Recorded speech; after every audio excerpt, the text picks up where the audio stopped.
Bom dia, então. Boa tarde, boa noite.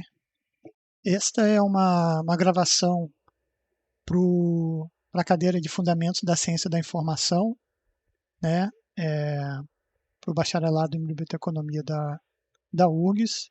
Meu nome é Alexandre Rodrigues Silva, eu sou aluno dessa cadeira e para o último trabalho dessa matéria, eu escolhi o tema Humanidades Digitais para falar, né? Como foi pedido, eu estou gravando esse vídeo, fiz essa apresentação aqui para guiar o que eu tirei das leituras sobre o assunto. Então vamos lá. Primeiro eu fiz o estudo, a leitura dos textos e tirei alguns pontos principais que, na minha visão, são os pontos chaves que me guiaram para entender o assunto e que eu acho que compartilhando com quem vai ver esse vídeo aqui é possível também entender como eu consegui entender, né? Então, falar sobre era digital e relação com a informação, as humanidades digitais, o que é isso, a relação entre as humanidades digitais e a ciência da informação, competência informacional e por que ela é importante, né? Eu entendi estudando que ela é fundamental para fazer relação entre a ciência da informação e as humanidades digitais, a evolução da web e o impacto que ela teve nas bibliotecas, e aí falar sobre um pouquinho sobre o Manifesto das Humanidades Digitais, o que é isso, e aí começa a entrar nos cenários mais atuais, né, da parte da conexão da tecnologia com as áreas das ciências sociais e humanas, e depois eu vou falar sobre um cenário prático do meu trabalho, que conforme eu fui estudando, eu fui entendendo que tem uma relação bem íntima, né? Então vamos começar aqui. Eu fiz uma linha do tempo, né, estudando o processo e depois lá no final eu vou mostrar para vocês como é que eu fiz isso aqui. E aí a gente descobre que lá em 72 teve o primeiro projeto dentro dessa ideia das humanidades digitais, né? Que é um Thesaurus Linguae Graecae, acho que é assim que fala, né? E aí esse projeto é entendido como o primeiro que tem esse conceito, né, das humanidades digitais, que a gente vai entender o que é depois. E aí a gente vai ver que só lá em 89 teve a primeira conferência sobre Digital Humanities. Então, e aí conforme a partir dessa data ela vem acelerando o interesse, né, até que em 2018 teve um evento aqui no Enancib, no Brasil, né? E ali no finalzinho eu já dou um spoiler mais ou menos do que eu vou falar, né, sobre a conexão entre, né, as, a, as tecnologias e a área do interesse das humanas, né? Então, vamos ver mais para frente. E então eu vou começar conversando, pensando sobre a informação na era digital, né? E como é que a passagem do analógico para o digital transformou nossa relação com a informação. A gente vê que a era digital trouxe transformações dentro do nosso interesse aqui na cadeira, né, que é a informação. Como é que a informação é gerada, como é que ela é acessada, como é que a gente usa essa informação e como é que e no impacto e no impulsionamento da transformação do que era analógico para o digital através de, de mudanças de paradigmas e até de aplicações, né? Ao invés de eu usar uma, uma máquina para processar cartões, eu uso um computador que tem um chip que processa bytes, zeros e uns, e aí transforma né, o que é físico em completamente digital, e daí eu posso trabalhar essa informação, e se eu quiser depois eu posso transformar isso de novo em físico, por exemplo, imprimindo, né? E aí isso teve impacto forte em todas as indústrias e gerou o crescimento da internet, antes ainda de a gente ter o advento da web, né? Então, as humanidades digitais surgem, né, dessas reflexões que a academia faz sobre como é que a nossa realidade, né, o mundo contemporâneo é impactado pela presença da tecnologia e principalmente, e aí aqui do nosso ponto de vista, a nossa relação com as fontes tradicionais de informação. Como é que a nossa relação com a biblioteca, com os arquivos, com as fontes tradicionais, né, com livro, com revistas, com jornais, com vídeos e aí por aí vai qualquer coisa, né? Então, antes tudo isso era usado no formato físico e a gente foi passando, digitalizando tudo isso,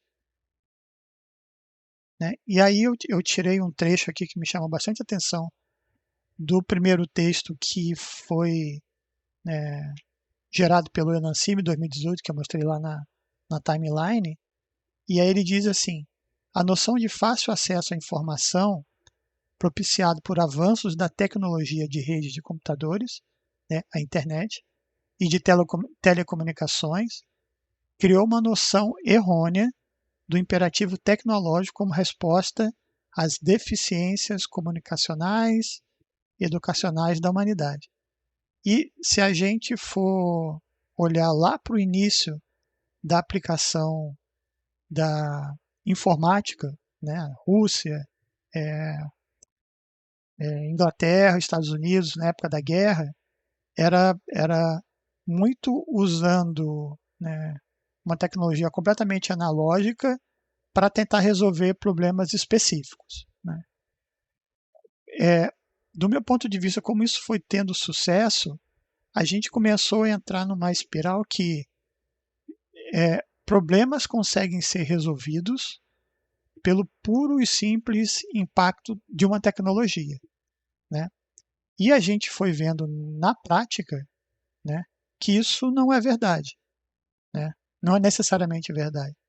Que se a gente não tem um pensamento, uma reflexão sobre o uso, os objetivos e quais tecnologias nós vamos usar para resolver quais problemas, no caso aqui da definição da frase, são problemas de eficiência de comunicação e de educação, a gente vai aplicar tecnologias, né, sem refletir sobre elas, muitas vezes tirando uma tecnologia de um domínio e colocando no outro, e elas podem, além de não resolver, criar novos problemas, né? A gente vê, por exemplo, que durante a pandemia a gente teve, né, emergencialmente, o uso de computadores, as crianças usando computadores para conseguir ter aulas, né? E aí, principalmente na educação, alguns grupos achavam ou acham que o simples uso do computador na sala de aula resolveria vários problemas.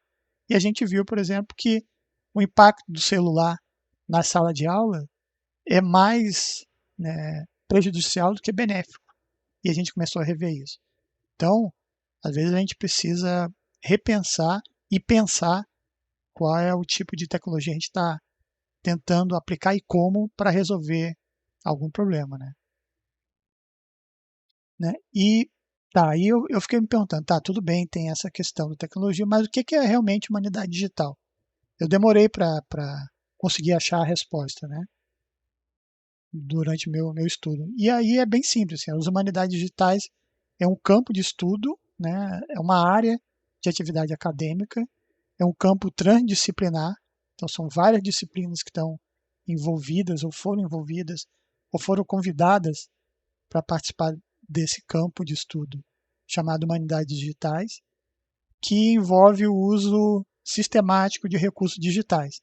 E também, né, e eu acho que principalmente, a reflexão sobre as suas aplicações e a busca por novas formas né, de usar a computação, né, para um estudo colaborativo, para desenvolver e até conectar duas áreas que estão desconectadas, a gente vai ver mais lá na frente, né? Então, as humanidades digitais são essa atividade, é uma área da atividade acadêmica, né, uma área de pesquisa, área de estudo, que fica na interseção entre a computação, ou até pode chamar de tecnologias digitais, e as disciplinas das humanidades, né, ciências sociais, ciências humanas, etc. E tal, né? Então, essa integração entre disciplinas que estão aparentemente em campos distantes, a proposta das humanidades digitais é conectar elas,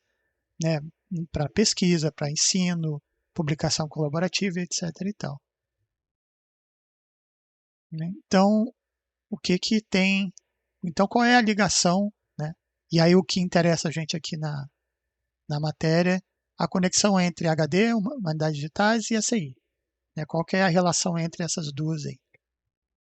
Né? A ciência da informação, a gente sabe, ela é focada na organização, no acesso, na disseminação da informação, e ela pode contribuir muito para as humanidades digitais, fornecendo métodos e estruturas para lidar com esse grande volume de dados.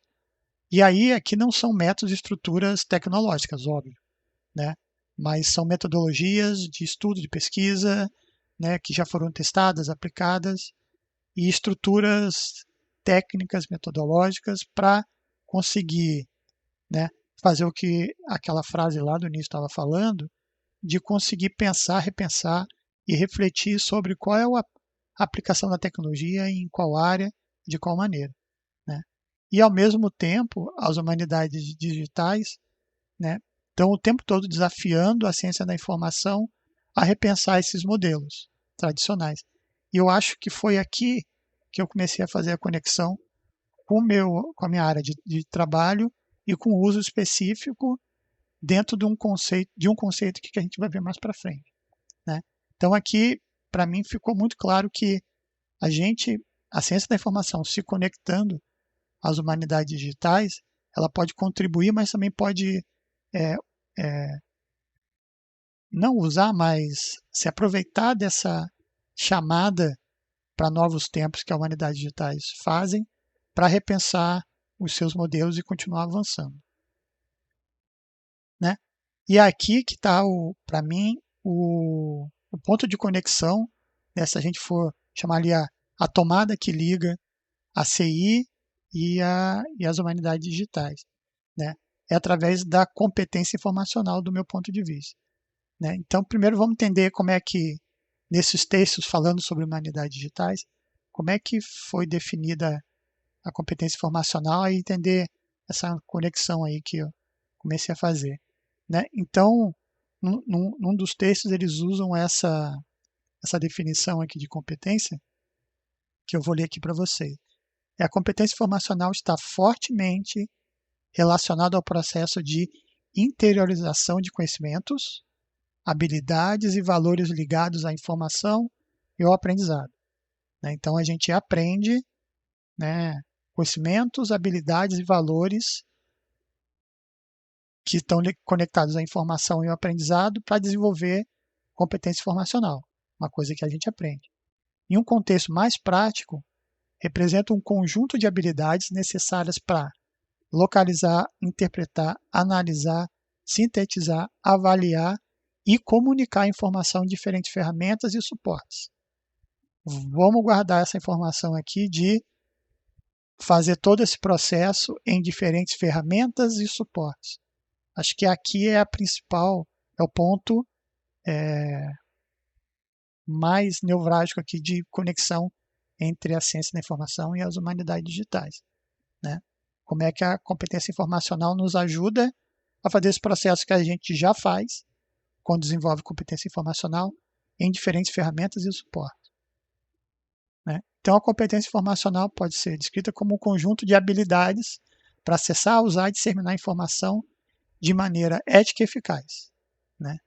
Então, a competência informacional é um conceito que pode nortear os estudos e práticas em humanidades digitais, principalmente por esse ponto de acessar, usar e disseminar informações de maneira ética e eficaz.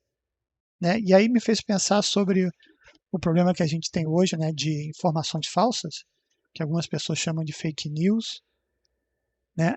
E como é que as pessoas que produzem notícias falsas, não as que replicam a notícia que recebem, mas pessoas que são focadas em produzir notícia para desinformar, para manipular, elas têm competência informacional, elas sabem lidar com diversos cenários, diversos suportes, conseguem entender a informação, torcer a informação para o interesse dela e fazer aquilo de forma eficaz, mas não ética, certo? Então, a gente tem esse desafio atual, que é desenvolver novas formas ou melhorar a nossa competência informacional para conseguir entender as informações falsas como um tipo de competência informacional muito eficaz, mas não ética. E saber, de forma ética, retorcer, trazer de volta a informação falsa para uma informação verdadeira, que vários grupos, né, trabalham também com isso, de checagem de fatos, etc. e tal.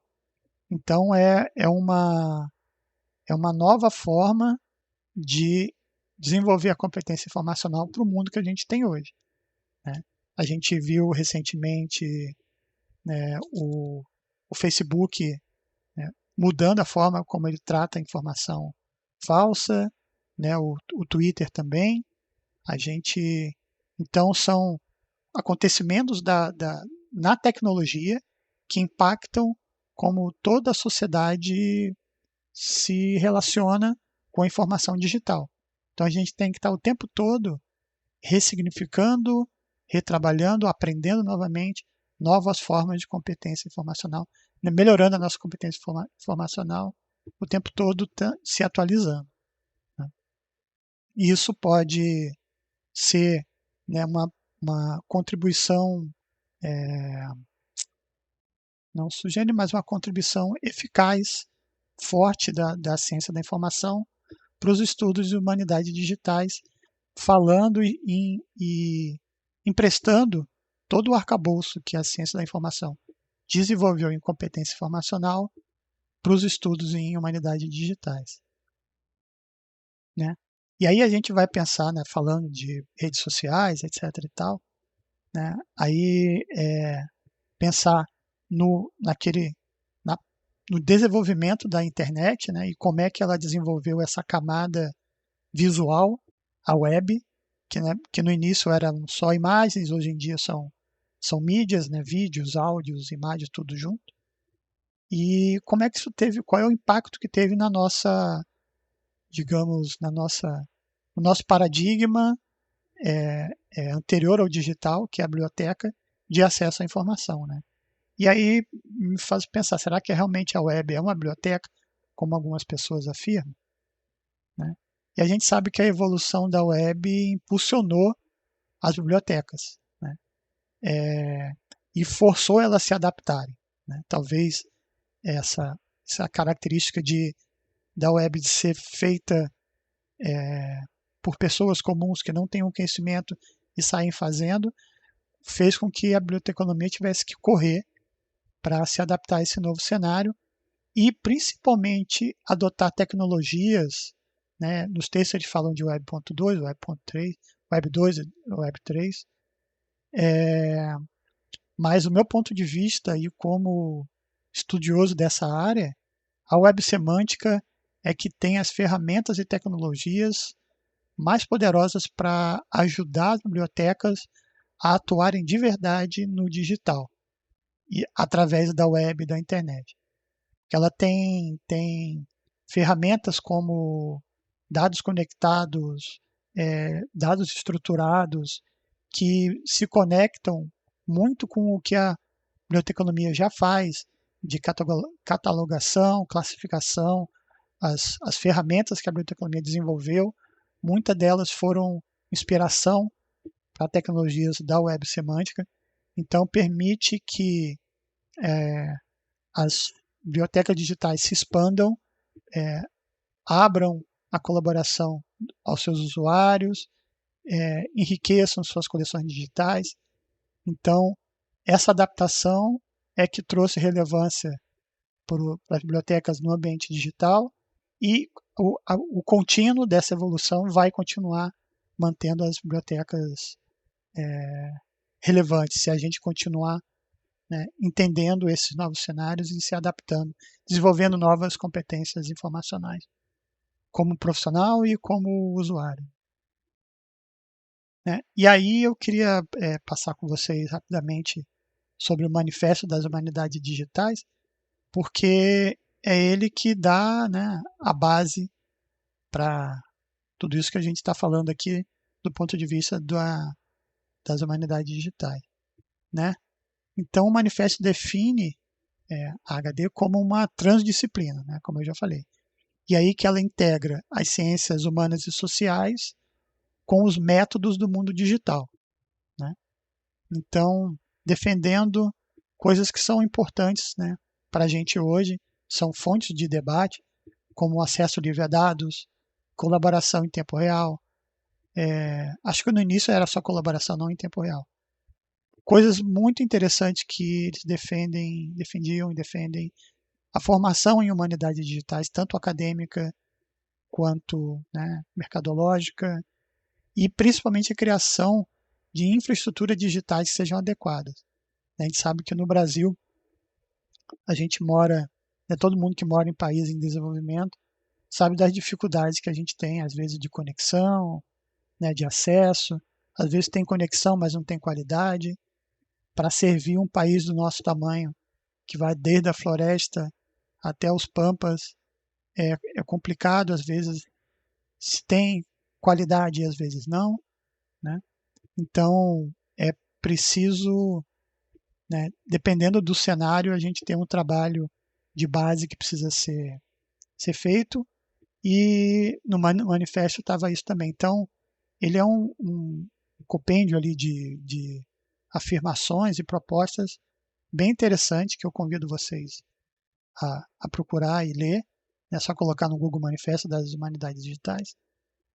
E, bom, ele ajuda a pensar essa conexão entre as ciências humanas e sociais e a tecnologia, que elas, historicamente, até hoje, né, cada uma está numa ponta de interesses, né, e às vezes a tecnologia, como tem a primazia, né, através de investimentos, interesses, etc. e tal, a gente vê hoje como o interesse pela tecnologia está espalhado em todos os lugares.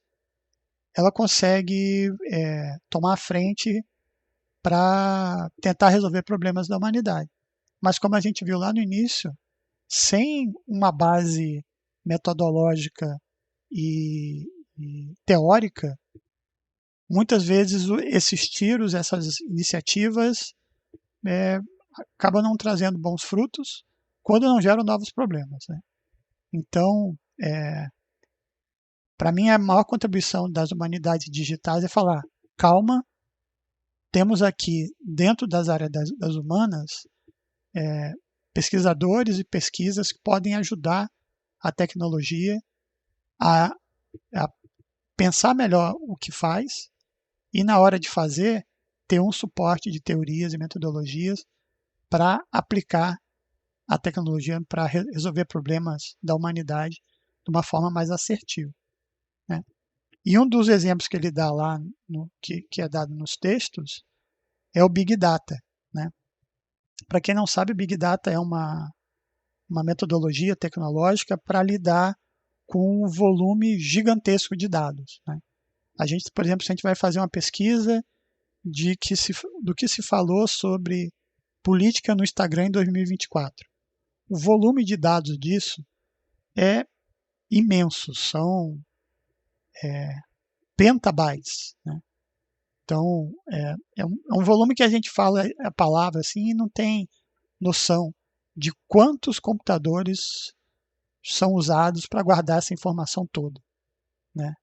Às vezes centenas, milhares de computadores, e é um volume absurdo de dados que podem gerar muita informação de qualidade, mas que não podem ser trabalhados, é impossível ser trabalhados num tempo, né? Vamos dizer que eu tenho um tempo de pesquisa de 6 meses ou 1 ano.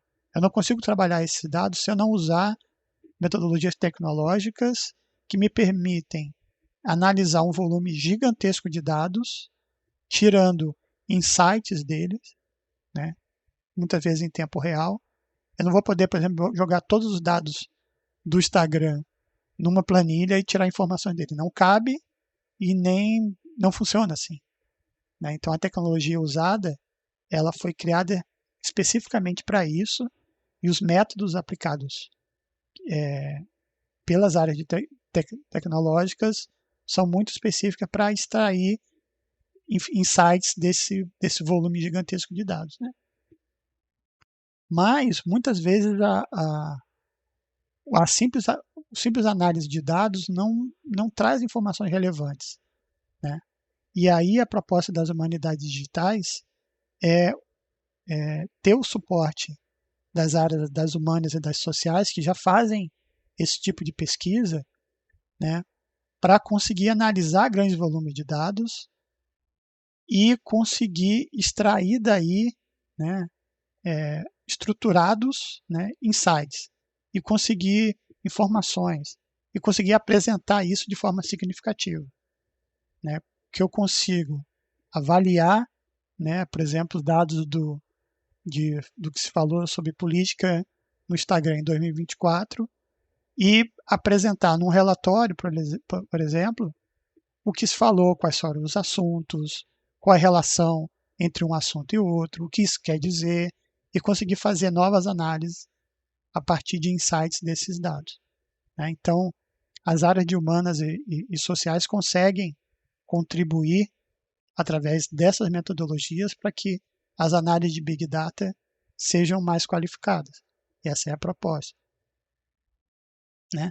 E aí isso, quando falou, né, através de todos esses pontos que eu fui salientando, me veio à mente o trabalho que eu faço, né, com o uso de IA. Para explicar, eu trabalho otimizando websites para busca, né, para os buscadores. Trabalho numa empresa que tem portais, a gente cria conteúdo, e aí eu uso IA em vários cenários, né, para fazer pesquisa sobre os assuntos, para qualificar a minha criação de taxonomias para os projetos, estudar os termos, sugerir termos e assuntos e subassuntos para a criação de conteúdo. Então, enfim, um monte de cenários. E aí o que isso tem a ver com a competência informacional, né? Como é que eu faço assim? A gente tem hoje em dia 2 tipos de IA, assim, para ser didático, né? Existem mais, mas 2 tipos básicos aqui. A IA, que a gente pode chamar de ampla, que foi treinada, né? E esse treinado, a inteligência artificial, ela é treinada num volume gigantesco de textos, né? Então as primeiras foram treinadas usando a Wikipedia toda, livros, e aí você pega de todos os assuntos possíveis e imagináveis e cria, por exemplo, um chat GPT que te responde sobre qualquer coisa. E tem outras IAs que são treinadas em assuntos específicos. Então eu posso pegar, né, gerar uma IA que vai entender tudo sobre o direito romano. Eu boto tudo que existe sobre direito romano nessa IA, treino ela para ler esse texto e transformar esse texto em dados estatísticos, E aí eu vou treinando ela, vou fazendo perguntas e dizendo isso está certo, isso está errado. Vou treinando ela até ela saber lidar e responder para mim perguntas sobre direito romano. E ela vai responder só sobre isso. Eu posso até treinar, dizer, ó, o que não for direito romano, você diz que você não sabe e não pode responder. Né? Então a gente tem esses dois casos. Né? O que eu uso mais é esse segundo caso. São esses agentes que a gente chama, né, que permitem que eu consiga gerar, distribuir, acessar e usar informação, né, dentro de domínios bem específicos. Então, se eu preciso fazer uma pesquisa dentro da matemática, por exemplo, né, eu digo para ela, né, qual é a área do conhecimento que eu quero, qual é o tipo de conhecimento que eu quero. Eu posso inserir, por exemplo, livros, apostilas, documentos para ela ler, entender do que eu estou querendo falar e dizer para ela só, você pode usar isso aqui como base, mas usa o seu conhecimento de matemática geral também. Ou usa só esses documentos e não sai daqui. Né? Isso me obrigou a requalificar ou ampliar a minha competência informacional analógica, que foi treinada para fazer buscas numa biblioteca. Na época que eu fiz faculdade, por exemplo, a primeira que eu fiz, os computadores estavam começando.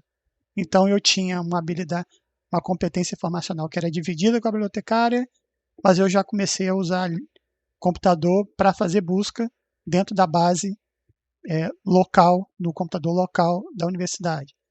Depois a gente começou a usar buscadores. Né? E aí a minha competência informacional já começa a ter características digitais. Eu faço uma busca, seja numa base de uma biblioteca, ou no Google, ou no Bing, e aí ele me apresenta uma lista de documentos. Aí ela é digital até esse ponto, e depois eu começo a ler os documentos e volto à minha área da competência informacional, que é analógica. Então, o que a gente tem hoje em dia está passando de uma competência informacional que é mista, analógica e digital, para uma que é completamente digital. Porque esses agentes de IA, eles me respondem, eles me dão respostas. E eu preciso desenvolver, né, formas de lidar com essa informação que é relacional com um agente que não vai me dar só link, ele vai me dar respostas. E aí como é que eu valido isso? Como é que eu sei se essa informação veio através de uma alucinação de uma IA? Alucinação é isso, né? Quando ela não sabe aquela informação e ela acaba inventando, gerando, criando algo que não existe, né? Então nesse ponto que a gente está, surge esse novo, digamos, nesse novo usuário de informação, que a gente tem novas demandas, tem novos recursos, lembra lá da definição de recursos, de competência informacional. Então a gente tem que desenvolver novas capacidades para conseguir produzir novos conhecimentos e lidar com a informação que é gerada para a gente. Né? E aí eu quero mostrar aqui uma plataforma que eu uso, que eu usei, que eu venho usando para estudar. Né? Que ela ele é do Google, é um LLM, né? um modelo de linguagem de Large Language Model, que é um modelo de linguagem grande, enorme, big, né, que me permite adicionar fontes. Né? Então eu peguei aqui os textos, eu posso colocar vídeos, áudios, uma infinidade de fontes, posso colar textos, tá livre, enfim. E aí ela me ajuda, ela vai varrer esse conteúdo. Essa aqui é uma que já vem configurada para ficar só dentro das minhas fontes, então ela é dessas específicas, e ela já tem várias ferramentas já pensadas para o estudo. Né? Então ela faz resumo para mim, eu posso gerar um podcast e tem uma maneira de gerar em português, que eu uso muito para depois de estudar, eu ouvir mais sobre aquilo para reafirmar algumas coisas, ter novas ideias sobre aquele assunto.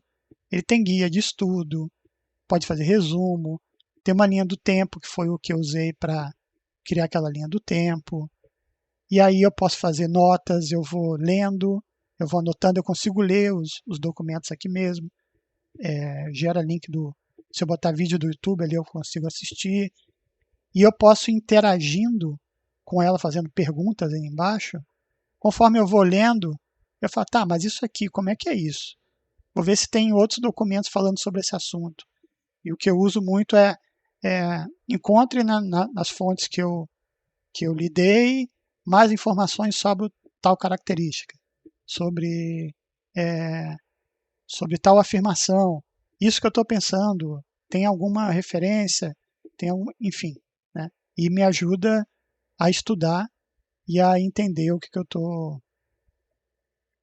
estudando, né? E é óbvio que ainda isso aqui ainda está em beta, mas já me ajuda bastante a estudar. E aí eu estou o tempo, e como ela está ainda em desenvolvimento, toda hora tem novas funcionalidades e eu estou o tempo todo atualizando minha competência informacional para lidar, né, com esse agente aqui, que é o mais avançado que a gente tem hoje em dia para esse tipo de uso, né? Então, em resumo, para mim, o conhecimento que eu adquiri sobre as humanidades digitais me abriu o olho para olhar novamente para metodologias e práticas das áreas humanas e sociais e olhar a tecnologia do nosso ponto de vista, mas não querendo que a tecnologia sirva a gente, mas tentando fazer as conexões, né? E é o que me trouxe aqui para a biblioteconomia, né? É o entender que existem muitas conexões na recuperação da informação da web, óbvia, para mim é óbvio, com a biblioteconomia e durante os estudos eu vou aprendendo novas, né? Vou atualizando essas informações.